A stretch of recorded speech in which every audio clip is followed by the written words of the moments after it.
നെന്മാറ ഇരട്ടക്കൊലക്കേസ് പ്രതി ചെന്താമരയെ ചോദ്യം ചെയ്യലിന് ശേഷം ഉടൻ കോടതിയിൽ ഹാജരാക്കും. ആലത്തൂർ ഡിവൈഎസ്പി ഓഫീസിലായിരുന്നു ചോദ്യം ചെയ്യൽ.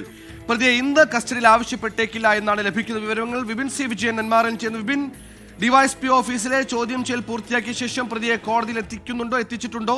എന്താണ് വിശദാംശങ്ങൾ? കോടതി പരിസരത്ത് വലിയ ജനരോഷമുണ്ടോ, ജനങ്ങളുണ്ടോ? നേരത്തെ ഇന്നലെ സ്റ്റേഷനിലൊക്കെ നമ്മൾ വലിയ ജനരോഷം കണ്ടതാണ്. സമാനമായ രീതിയിൽ ജനക്കൂട്ടം അവിടെയുണ്ടോ? വലിയ സുരക്ഷ ഒരുക്കിയിട്ടുണ്ടോ? എന്താണ് വിവരങ്ങൾ?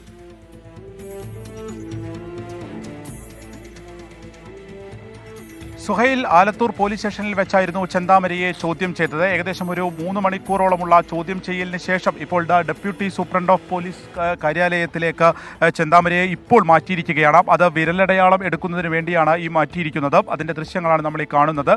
അല്പസമയം മുൻപാണ് ഈ കാര്യാലയത്തിലേക്ക് ഇങ്ങോട്ടേക്ക് മാറ്റിയത്. ഈ ഒരു വിരലടയാളം എടുക്കുന്നത് ഇപ്പോൾ വാളിൽ നിന്നൊക്കെ കിട്ടിയ വിരലടയാളവുമായി അത് സാമ്യത നോക്കുക എന്നുള്ളതാണ്. അങ്ങനെ ശാസ്ത്രീയമായ തെളിവുകൾ കൂടി ഉറപ്പിക്കുന്നതിൻ്റെ ഭാഗമായിട്ടുള്ള വിരലടയാളം എടുക്കുന്നതിന് വേണ്ടിയാണ് ഇങ്ങോട്ടേക്ക് മാറ്റിയിരിക്കുന്നത്. ഒരു 3 മണിക്ക് ശേഷം വൈദ്യപരിശോധന അത് ഡോക്ടർമാർ ഇവിടെ വന്ന് ചെയ്യുമെന്നുള്ളതാണ് ഈ ഘട്ടത്തിൽ മനസ്സിലാക്കുന്നത്. അങ്ങനെ വൈദ്യപരിശോധനയ്ക്ക് ശേഷം 4 മണിയോട് കൂടിയായിരിക്കും ആലത്തൂർ കോടതിയിൽ ഹാജരാക്കുന്നത്. അപ്പോൾ ആലത്തൂർ കോടതിയിലേക്ക് കൊണ്ടുപോകുമ്പോൾ അതീവ സുരക്ഷ ഉറപ്പാക്കുക എന്നുള്ളതാണ് പോലീസിൻ്റെ മുന്നിലുള്ള ഒരു വെല്ലുവിളി. കാരണം ഇന്നലെ വൈകുന്നേരമൊക്കെ നമ്മൾ കണ്ടതാണ്, നെന്മാറ പോലീസ് സ്റ്റേഷൻ്റെ ഗേറ്റ് അടക്കം തകർത്തുകൊണ്ട് ജനങ്ങൾ അത്രത്തോളം വലിയൊരു ജനരോഷം ഈ ചെന്താമരയ്ക്കെതിരെ ഉണ്ടായിരുന്നു. അപ്പോൾ അത്തരത്തിലുള്ള ഒരു പ്രതികരണം ജനങ്ങളുടെ ഭാഗത്തു നിന്ന് ഉണ്ടാവാനുള്ള സാധ്യത തള്ളിക്കളയാൻ കഴിയില്ല. പക്ഷേ ഇപ്പോഴത്തെ ഇത്രയും സമയമായിട്ടും ഈ ആലത്തൂർ ഡെപ്യൂട്ടി സൂപ്രണ്ടിൻ്റെ കാര്യാലയത്തിൻ്റെ മുൻപിലൊന്നും അത്രത്തോളം ഒരു ജനങ്ങളോ ഒരു പ്രതിഷേധമോ ആ ഒരു ഘട്ടത്തിലേക്ക് കടന്നിട്ടില്ല. ആലത്തൂർ പോലീസ് സ്റ്റേഷൻ്റെ മുന്നിലും ജനങ്ങളുടെ ഒരു വലിയ പ്രതിഷേധം ഇതുവരെയും ഉണ്ടായിട്ടില്ല. അവിടെയാണ് ഈ ചോദ്യം ചെയ്യൽ ഉൾപ്പെടെയുള്ളത് നടക്കുന്നത്. പക്ഷേ കോടതിയിലേക്ക് കൊണ്ടുപോകുമ്പോൾ അതല്ല സ്ഥിതി. കുറച്ചുകൂടി ഒരു തുറന്ന സ്ഥലത്ത് ചെന്താമര കുറച്ചുകൂടി തുറന്നായി അവിടെ ഉണ്ടാകുമെന്നുള്ളതാണ്. അപ്പോൾ കൂടുതലായി ആളുകളുടെ പ്രതിഷേധം ഉണ്ടാകാനുള്ള സാധ്യതയും കാണുന്നുണ്ട്. അപ്പോൾ അല്പം മുൻപ് SP കണ്ടപ്പോൾ നമ്മോട് പറഞ്ഞതുപോലെ തന്നെ 2 ദിവസം കഴിഞ്ഞായിരിക്കും കസ്റ്റഡി അപേക്ഷ നൽകുന്നത്. ഈ കസ്റ്റഡി അപേക്ഷ നൽകിയതിന് ശേഷമായിരിക്കും ആ പ്രദേശത്തേക്ക് കൊണ്ടുപോകുന്നതും അവിടുത്തെ തെളിവെടുപ്പും ഉൾപ്പെടെയുള്ള കാര്യങ്ങൾ. അപ്പോൾ ഏകദേശം 5 വർഷത്തോളം പക മനസ്സിൽ സൂക്ഷിച്ച വീട്ടിലേക്കെത്തി ഇവർ 2 പേരെയും വെട്ടിക്കൊലപ്പെടുത്തുക എന്നുള്ള കൊടും ക്രൂരകൃത്യമാണ് നടന്നിരിക്കുന്നത്.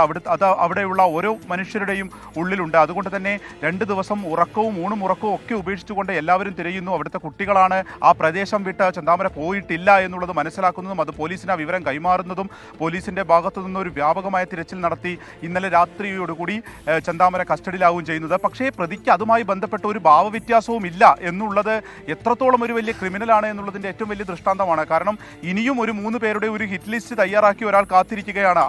അയാൾക്കൊരു വ്യത്യാസവുമില്ല. ഇന്നലെ രാത്രി തന്നെ ചോറ് ചോദിക്കുന്നു, അതിൻ്റെ ഒപ്പം തന്നെ കറി വേണം, ചിക്കൻ കറി വേണം എന്ന് പറയുന്നു. ഇന്ന് രാവിലെ ദോശ ആവശ്യപ്പെട്ട് തുടങ്ങിയിട്ടുള്ള കാര്യങ്ങൾ ആണ് പോലീസിൻ്റെ ഭാഗത്ത് തന്നെ പറയുന്നത്. അത്തരത്തിലൊരു ഭാവവ്യത്യാസമോ ഒരു കുറ്റബോധമോ ഇതുവരെയും അയാൾ പ്രകടിപ്പിച്ചിട്ടില്ല. ഇപ്പോൾ പുറത്തേക്ക് ഇറങ്ങുമ്പോഴും ഇങ്ങനെ ഒരു 2 കൊലപാതകത്തിൻ്റെ ഒരു കുറ്റബോധം ഒരു പശ്ചാത്താപം ഒന്നും തന്നെ പ്രകടിപ്പിച്ചിട്ടില്ല എന്നുള്ളതും എടുത്തു പറയേണ്ട കാര്യം തന്നെയാണ്. അപ്പോൾ ഇനിയും ഇയാൾ ജാമ്യത്തിൽ ഇറങ്ങിക്കഴിഞ്ഞാൽ തങ്ങൾക്ക് നേരെ ഭീഷണി ഉയർത്തുമോ എന്നുള്ളതാണ് ആ പ്രദേശത്തുള്ള ആളുകൾ, ഈ ബോയൻ കോളനി പ്രദേശത്തുള്ള ആളുകൾ നമ്മോട് രാവിലെയും പ്രതികരിച്ചത്. അവർക്ക് ആ ഭയം ഇപ്പോഴും വിട്ടുപോയിട്ടില്ല. ഒരു മനുഷ്യനൊരു പ്രദേശത്തുണ്ടാക്കുന്ന ഒരു ഭയം, പേടി, അത് ചില്ലറ കാര്യമല്ല എന്നുള്ളതാണ്. ഇന്ന് രാവിലെ പോലും അവിടെ പോയവ ഇയാൾ പിടിയിലായിട്ട് പോലും അവർക്ക് ഒരു സമാധാനം കിട്ടിയിട്ടില്ല. മറ്റൊരു ദേശത്തേക്ക് മാറിപ്പോകണമോ എന്നടക്കം ചോദിക്കുന്ന ജനങ്ങളെയാണ് നമ്മളവിടെ കണ്ടിട്ടുള്ളത്. 4 മണിയോടുകൂടി കോടതിയിൽ ഇന്ന് ഹാജരാക്കും. അപ്പോൾ റിമാൻഡ് റിപ്പോർട്ട് ഉൾപ്പെടെയുള്ള കാര്യങ്ങൾ ഇനി പുറത്തു വരേണ്ടതുണ്ട്. അപ്പോൾ 3 മണിയോട് കൂടിയായിരിക്കും വൈദ്യപരിശോധന. അതിനുശേഷം കോടതിയിലേക്ക് കൊണ്ടുപോകും. ഒരു ജനരോഷം ഉണ്ടാകാനുള്ള സാധ്യത കണക്കിലെടുത്ത് അതീവ സുരക്ഷ പോലീസിന്റെ ഭാഗത്ത് ഉറപ്പിക്കുന്നു. ഇപ്പോൾ ശാസ്ത്രീയ തെളിവുകൾ എടുക്കുന്നതിന്റെ നടപടിക്രമങ്ങൾ നടക്കുകയാണ് ആലത്തൂർ പോലീസ് സ്റ്റേഷൻ പരിസരത്ത്. കുറ്റബോധത്തിന്റെ ലാഞ്ചനയില്ലാതെ, പശ്ചാത്താപമില്ലാതെ തന്നെ പിടിച്ചതോടെ ബാക്കിയുള്ളവരെ കൊല്ലാൻ കഴിയുന്നില്ല, നിരാശ മാത്രം ബാക്കിയുള്ള ഒരു കൊടും ക്രിമിനൽ ജീവനെടുക്കുന്നതിൽ ആനന്ദം കണ്ടെത്തുന്ന നരാധവൻ. അയാളിപ്പോൾ ഡിവൈഎസ്പി ഓഫീസിലെ ചോദ്യം ചെയ്യൽ പൂർത്തിയാക്കി വിരലടയാള സ്ഥലത്തെ പരിശോധനകൾ പൂർത്തിയാക്കിയ ശേഷം കോടതിയിൽ ഹാജരാക്കുമെന്നാണ് വിപിൻ സി വിജയൻ റിപ്പോർട്ട് നൽകുന്നത്. വിപിൻ സി, കോടതിയിൽ ഹാജരാക്കി ജുഡീഷ്യൽ റിമാൻഡിലേക്ക് പോകുന്നു. ഉടൻ തന്നെ പോലീസ് കസ്റ്റഡി അപേക്ഷ നൽകില്ലെന്ന് മനസ്സിലാക്കുന്നു. ഈ തെളിവെടുപ്പടക്കമുള്ള നടപടിക്രമങ്ങൾ പോലീസിന് മുന്നിൽ ബാക്കിയുണ്ട്. ഉപയോഗിച്ച ആയുധം കണ്ടെത്താനുണ്ട്. ഈ ചോദ്യം ചെയ്ത വേളയിലൊക്കെ പ്രതിയുടെ കൺഫെഷൻ എങ്ങനെയായിരുന്നു? ഒരു പ്രതിരോധം തീർക്കുന്ന ചില മൊഴികൾ ആ പ്രതി അയാൾ പറഞ്ഞുവെന്ന് മനസ്സിലാക്കുന്നു. തുടർ നടപടിക്രമങ്ങൾ എങ്ങനെയായിരിക്കും? പ്രത്യേകിച്ച് കസ്റ്റഡിയിൽ വാങ്ങിയ ശേഷം തെളിവെടുപ്പൊക്കെ അങ്ങേയറ്റം സുരക്ഷിതമായി മാത്രം നടത്താൻ കഴിയുന്ന ഒരു പൊതു സാഹചര്യമാണ്, ഒരു അന്തരീക്ഷ സാഹചര്യമാണ് അവിടെ നിലനിൽക്കുന്നത്. ആ കാര്യത്തിലൊക്കെ എന്തെങ്കിലും സൂചനകൾ നമുക്ക് ലഭിക്കുന്നുണ്ടോ? അവധി ദിനങ്ങൾ ഒഴിവാക്കിയൊക്കെ തെളിവെടുപ്പ് നടത്താൻ ഒരു സാധ്യതയൊക്കെ മുന്നിൽ കാണുന്നുണ്ടല്ലോ.